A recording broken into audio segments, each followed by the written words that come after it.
Doctor के साथ भी? नहीं नहीं, ये घटना जो घटी है ये तो सही मायने में बहुत जघन्य है, बहुत ही दर्दनाक घटना है। ये तो जो दोषी हैं उनको, जैसा ममता जी ने कहा है, कि पकड़ के उनको सख्त से सख्त सजा तक, उस अंजाम तक ले जाना है। ये डिटेरेंट नहीं होना चाहिए, कभी नहीं होना चाहिए, किसी कीमत पर नहीं होनी चाहिए। और इस तरह से हुआ है, ये सारे आप मेडिकल प्रोफेशंस को, सारे लोगों को आप एक डर का माहौल उनके सामने पेश कर देते हैं अगर ऐसा होता है तो, जो हुआ है पूरे देश में। लेकिन एक साथ साथ ये भी कहना चाहूंगा, एक तरफ इंक्वायरी चल रही है और हमें लगता है कि ये मैटर इसके लॉजिकल कंक्लूजन तक आ जाएगा अभी शनिवार रविवार तक। और जैसा ममता जी ने कहा है, जो देश की सर्वाधिक लोकप्रिय, कद्दावर, मैच्योर्ड और पॉपुलर लीडर हैं, उन्होंने कहा है कि अगर नहीं हुआ तो हम इसको सीबीआई में भी देने को तैयार हैं, हमें कोई आपत्ति नहीं है। लेकिन इसके साथ जुड़ा हुआ एक और कहना चाहता हूं, भले ही बहुत जघन्य है, बहुत ही दर्दनाक घटना घटी है और हमें उनके परिवार के साथ, उन लोगों के, उनके डॉक्टर्स के साथ, उनके हॉस्पिटल के साथ, जो लोग उनके समर्थक और उनके साथ देते रहे, हम उनके साथ बहुत संवेदना और अपनी सहानुभूति और प्रार्थना अर्पित करते हैं। ये जो जघन्य, लेकिन साथ में ये भी कहना चाहूंगा कि ये मेडिकल प्रोफेशन अभी भी चंद प्रोफेशन में है जिसको अभी बहुत लोग नोबल प्रोफेशन मानते हैं। अभी घटना जो घटी, भले कितनी जघन्य हो, दिल्ली में नहीं घटी है, वो घटी है कलकत्ता में।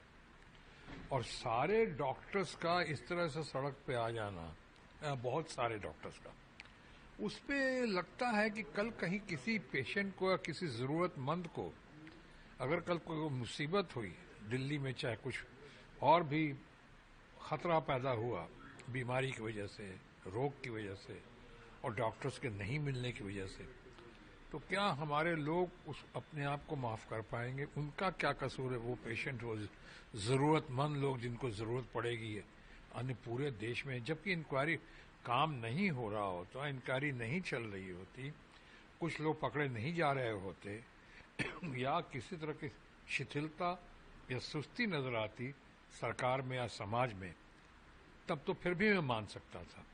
मेरी प्रार्थना है, अपील है कि ये प्रोफेशन, हालांकि इस प्रोफेशन में भी वो पहले वाली तो बात नहीं रही जो, लेकिन क्या कई लोग तरह तरह की बातें और भी करते हैं, लेकिन इस तरह से सरकारी अस्पतालों में, बड़े बड़े अस्पतालों में इस तरह बाहर आ जाना, सहानुभूति, संवेदना हम समझ सकते हैं, और उसमें आप अपनी ड्यूटी से विमुख हो रहे हैं। मैं अपील करना चाहूंगा कि इसको रिकंसिडर करें, ऐसा ना हो। और दूसरा, मैं बंगाल की सरकार से एक तो उनकी तत्परता के लिए उनको मैं उनकी सराहना करता हूं, लेकिन साथ साथ प्रार्थना भी करता हूं कि जल्द से जल्द ये, एक तो घटना ऐसी नहीं घटनी चाहिए, और जो घटना घटी है ये बहुत बड़ी घटना, क्या बोलूं, ऐसी दुर्घटना है, इसकी जल्द से जल्द जांच पड़ताल करके केस को सॉलिड करते हुए इसको लॉजिकल कंक्लूजन ले जाएं, ताकि जो दोषी है और जो पकड़े गए हैं उनको इंक्वायरी के बाद वो सजा मिले जो कि बाकी लोग ऐसा करने से पहले, सोचने से ही पहले थर्रा जाए। बीजेपी इसको सरकारी हत्या बता रही है। बीजेपी का तो खैर काम ही है आजकल इन दोनों, किसी चीज में भी पॉलिटिक्स, हर चीज में पॉलिटिक्स है। कोई पॉलिटिक्स करने की बात है क्या? मैंने खुद कहा कि भाई अगर बंगाल गवर्नमेंट या बंगाल के समाज, बंगाल के लोग में वो तत्परता नहीं होती, इनके क्राइम के बाद से ही मामला शुरू हुआ है और उस मामले में देख रहा हूं काफी मुस्तैदी के साथ वो लोग लगे हुए हैं। थोड़ा मौका तो दो। सरकारी हत्या कैसे? अभी दिल्ली में एक माँ बेटी की हत्या होगी कल परसों में, क्या हम कहें कि बीजेपी हत्यारा है? अभी तो वैसे से कितने कांड हुए हैं, हमारे दोस्त लोग हैं बीजेपी में, देश में कहां कहां क्या क्या कांड नहीं हो जाते हैं। इसके लिए हम ये तो नहीं कहते हैं कि वो दोषी हैं, बीजेपी दोषी। हम सब बीजेपी को अपील करते हैं कि भाई जल्द से जल्द इस मामले का निपटारा करें, जल्द से जल्द देखें आगे ऐसा ना हो और दोषी पकड़े जाएं। बात ये भी हो रही है कि जो महिला अपने आप को प्रधानमंत्री की कैंडिडेट या उनकी पार्टी की तरफ से बताया जा रहा था, उनके यहाँ ऐसा हो रहा है, इस पर क्या कहेंगे? किस महिला का जिक्र कर रहे हैं? ममता बनर्जी का। कभी उन्होंने अपने आप को कभी नहीं कहा कि प्रधानमंत्री के उम्मीदवार हैं वो। आरोप ये लगा जरूर रहे हैं ये opposition लगा वाले। अपोजिशन वाले तो करेंगे, उनके पास और कुछ कहने को नहीं है। अभी अभी मुंह की खाई है उन्होंने, अभी अभी मुंह की खाई है। जो नारा देते थे अब की बार 400 पार, और अब उसका पिछली बार नारा दिया अब की बार बंगाल में 200 पार। वो 200 पार तो हुआ, लेकिन वो महिला जिनका आपने जिक्र किया, ममता बनर्जी, उन्होंने 200 पार कर लिया और ये 70 पे ही लुढ़क के रह गए। और इस बार भी जो है कह रहे थे बंगाल में 30 से ज्यादा सीटें लेकर आएंगे। 30 तो छोड़िए, 19 संभालना मुश्किल हो गया।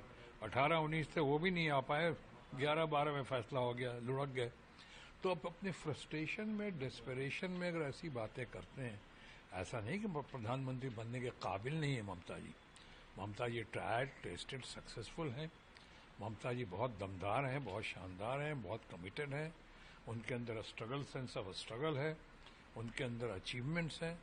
वो अपना कर जो कहती हैं तो कमिटमेंट, डिटर्मिनेशन के साथ करती हैं। उनके अंदर कॉन्फिडेंस है और वो अपने सारे लोगों को सही मायनों में सबको एक साथ सर्व धर्म समभाव के साथ ले चलने की उनके अंदर क्षमता है, मादा है।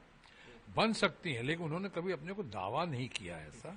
वो सब फैसला तो होगा, ऑपोजिशन, इंडिया ब्लॉक सब मिलकर करेंगे। एक आखिरी सवाल, हिंडनबर्ग की रिपोर्ट आई है, इसको क्या कहेंगे? इसकी इंक्वायरी होनी चाहिए, जरूर होनी चाहिए, और गहन इंक्वायरी होनी चाहिए।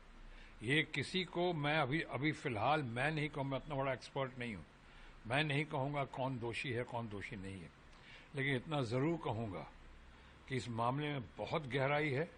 इतनी आसानी से, इतने लाइटली ना लें।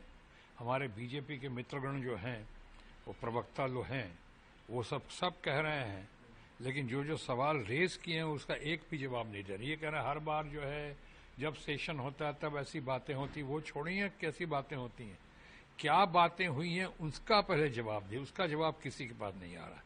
बड़ी बड़ी बातें, तीखी तीखी बातें कर रहे हैं वो लोग।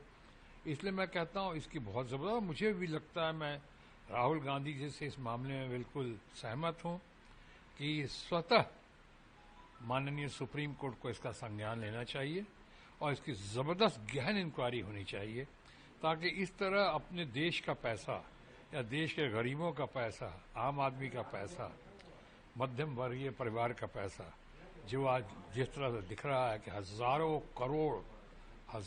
करोड़ से भी ज्यादा पैसा जिस तरह से लूटा गया है, चाहे गया है, गायब हुआ है, या उसके साथ जिस तरह से धोखाधड़ी हुई है, वो नहीं हो। और साथ ही साथ जैसे इसकी भी इंक्वायरी होनी चाहिए, जो चुनाव की घड़ी में 400 पार के चक्कर में सारे सेफोलॉजिस्ट, तथाकथित सेफोलॉजिस्ट से जिस तरह के आपने निर्णय करवाए थे और जिस तरह से बातें बड़ी बड़ी करवाई थी, पहली बार अपोजिशन इतना मजबूत था, दमदार था, तो पहली बार अपोजिशन ने कहा नहीं, उनके सेफोलॉजिस्ट के तमाम लोगों के कहने के बावजूद उन्होंने कहा गड़बड़ मामला है, ये सेंसेक्स को गिराने के लिए है, लोगों को घाटे में डालने के लिए, उसकी भी गहन इंक्वायरी होनी चाहिए।